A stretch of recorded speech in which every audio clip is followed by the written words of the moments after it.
गलती नहीं। और संक्षेप में कहना चाहता हूं, गोस्वामी तुलसीदास जी लिखते हैं कि कर्म प्रधान विश्व रच राखा। कर्म मैंने करता, कर्म प्रधान विश्व रच राखा, जो जस करई सो तत पल चाखा, और सकल पदार्थ यही जग माही, और कर्महीन नर पावत नाही। सब कुछ संभव है, लेकिन बिना कर्म किए कुछ मिलने वाला नहीं।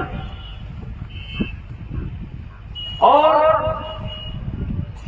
84 लाख प्रकार के जीव हैं इस धरती पर, 84 लाख उड़ नहीं सकते। हाथी से ज्यादा आपके पास ताकत नहीं है।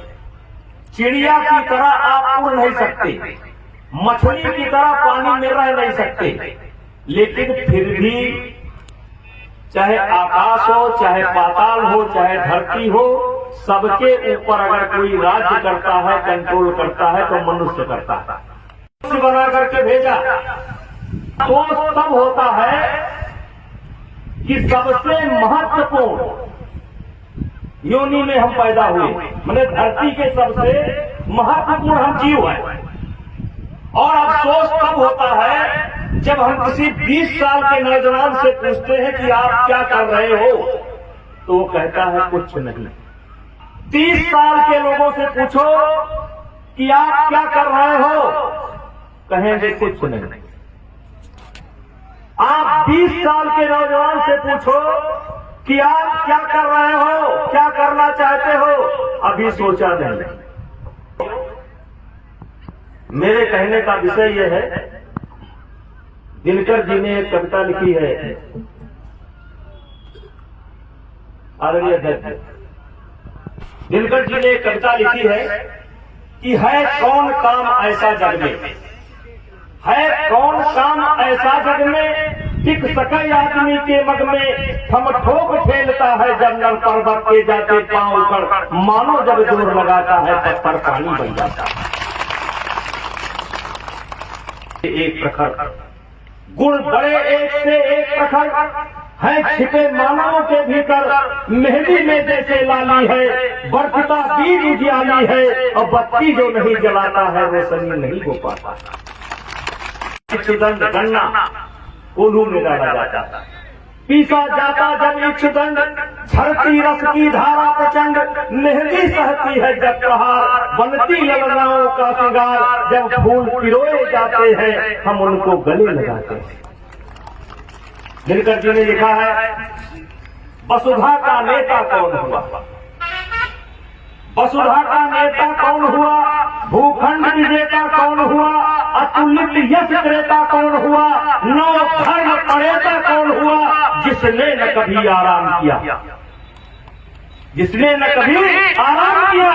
और आगे लिखते हैं, विघ्नों में रहकर काम किया, तकलीफ में रहकर काम किया। क्यों?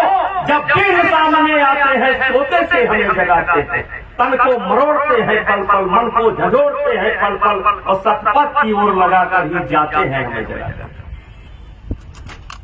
आज जो बोओगे वही कल काटोगे। हमारी माताओं बहनों, जो लोग मेरी बात को सुन रहे हो, आज जो बोओगे वही काटोगे, और जो बोया है वही काट रहे हैं। जो आपने बोया है वही काट रहे हैं, और जो आज बोओगे वही काटोगे। कहना चाहता हूं कि इतना कीमती जीवन पा करके इसको इससे मत गंवाइए। ये माताएं बहनें जो हमारे सामने बैठी हैं, मुझे दुख होता है कि हमें इनको कंबल के लिए बुलाना पड़ता है। हम तो वो दिन देखना चाहते हैं कि कंबल के लिए हम बुलावे और कंबल लेने कोई ना आए।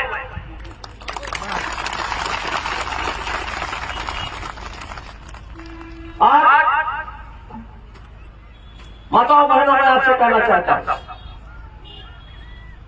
मुझे दिखाई पड़ता है इसलिए ज्यादातर हिंदू समाज की माताएं यहां बहनें बैठी, मुस्लिम समाज की भी हैं, गाहे बिगाहे हम लोग मुस्लिम समाज की आलोचना भी करते रहते हैं। लेकिन मैं आपसे पूछना चाहता हूं, विषय नहीं लेकिन फिर भी पूछना चाहता हूं कि कितने लोग हैं जिनके घर में गाय और भैंस है? जरा हाथ उठा दीजिए, सच्चा सच्चा हाथ उठाइए।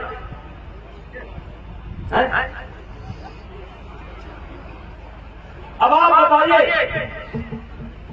आप किसको दोष दे रहे हैं? आप गांव से आए हैं, खेत से जुड़े हैं, गांव से जुड़े हैं, लेकिन घर में एक गाय नहीं, घर में एक भैंस नहीं, एक कुल्ला दूध नहीं होता, 1 लीटर दूध नहीं होता। हम जिस मुस्लिम समाज की बात करते हैं कभी कभी, हमें मुस्लिम समाज से प्रेरणा लेना चाहिए। क्या प्रेरणा लेना चाहिए?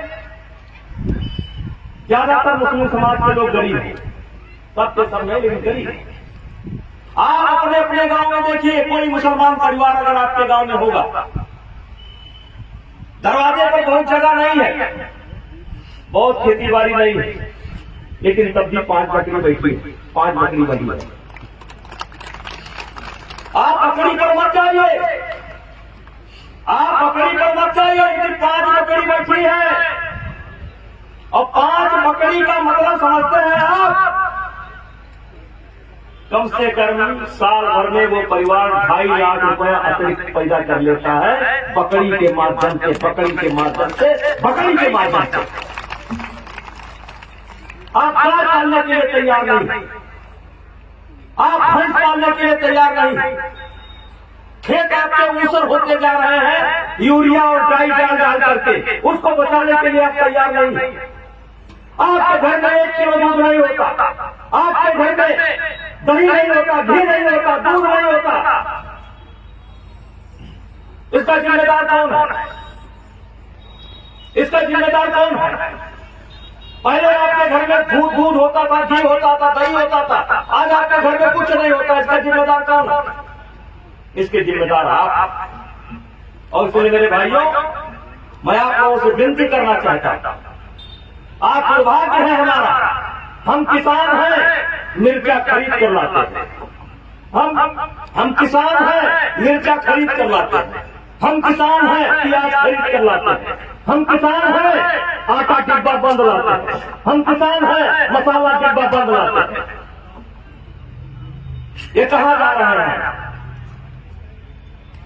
ये बड़ी बड़ी कंपनियां विज्ञापन दे करके, ये बड़े बड़े हीरो हीरोइन जो नमकीन खाते हुए दिखाते हैं, नमकीन कोई खा रहा है, कोई चटपटा खा रहा है, ये कोई नमकीन नहीं खाते, ये कोई चटपटा नहीं खाते, ये केवल हमको आपको बेवकूफ बनाते हैं, हमारे बच्चों को बर्बाद करते हैं। ये कुरकुरा खाते नहीं, ये कुरकुरा हमारे बच्चों को खाना सिखाते हैं। और इसलिए मेरे भाइयों, माताओं, बहनों, आपके हाथ जोड़ करके विनती करता हूं। और मैं क्यों बोलता हूं? मैं इसलिए बोलता हूं कि जब मैं पढ़ने जाता था, सबसे पहले भैंस चराने जाता था, 3 किलोमीटर भैंस चराने जाता था। मैं भैंस चरा करके आता था, फिर गाय का दूध निकाला जाता था, और दूध का हमारी माता की रबड़ी बना देती थी, और मैं काम करके साकेत महाविद्यालय में लेकर जाता था। मैं डेली गाय भैंस चराता था। ऐसा मत समझिए कि हेलीकॉप्टर वाला आया है, आपके बीच में गाय भैंस वाला आया है, गाय भैंस वाला आया है।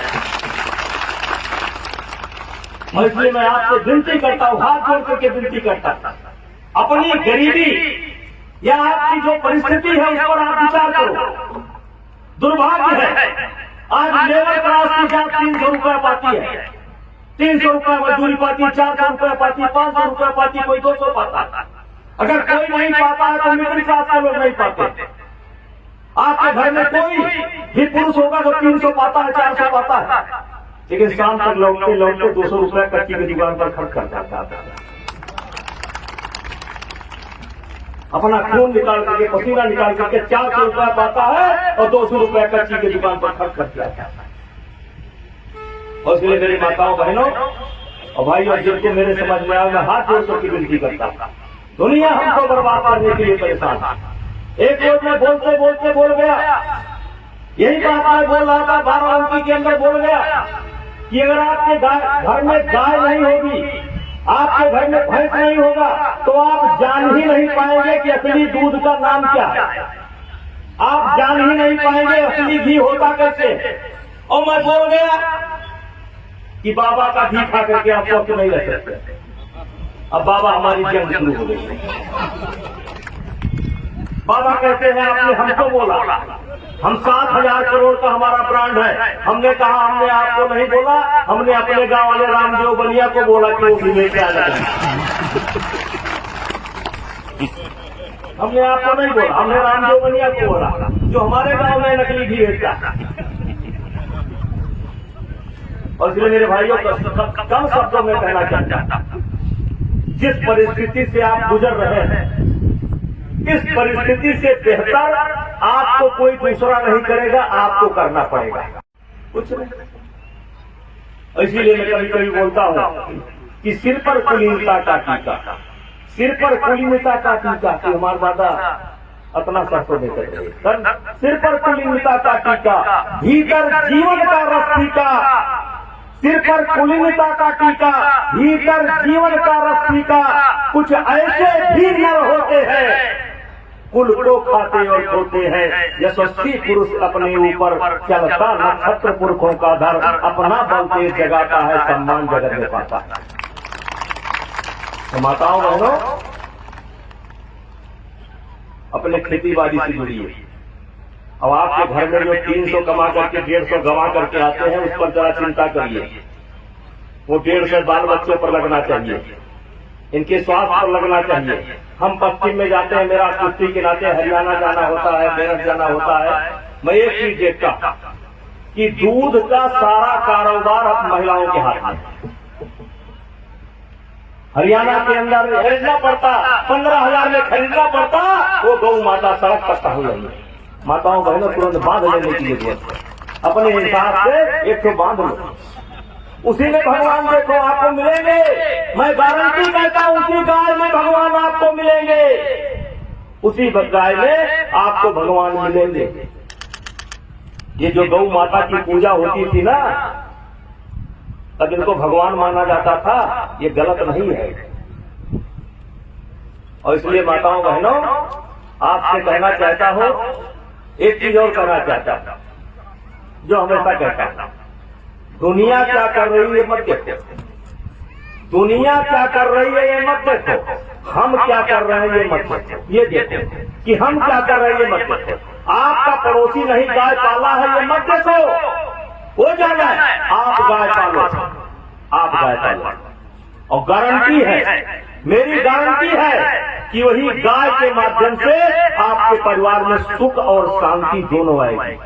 आपका बच्चा एक गिलास दूध पिएगा तो वो थोड़ा अच्छा होगा, तगड़ा होगा। हो सकता है वो सिपाही बन जाए, हो सकता है वो दरोगा बन जाए, हो सकता है पढ़ने में अच्छा हो जाए। भूखे भजन न हुए गोपाला, आज भूखे भजन न हुए गोपाला। जब बच्चे के शरीर में खून ही नहीं है तो कहाँ सिपाही बनेगा, कहाँ दरोगा बनेगा, कहाँ अच्छा कारीगर बनेगा, कहाँ अच्छा मजदूर बनेगा। इसलिए माताओं बहनों, आप सब लोगों को पुनः प्रणाम करते हुए, अच्छा ये बताओ, इतना बक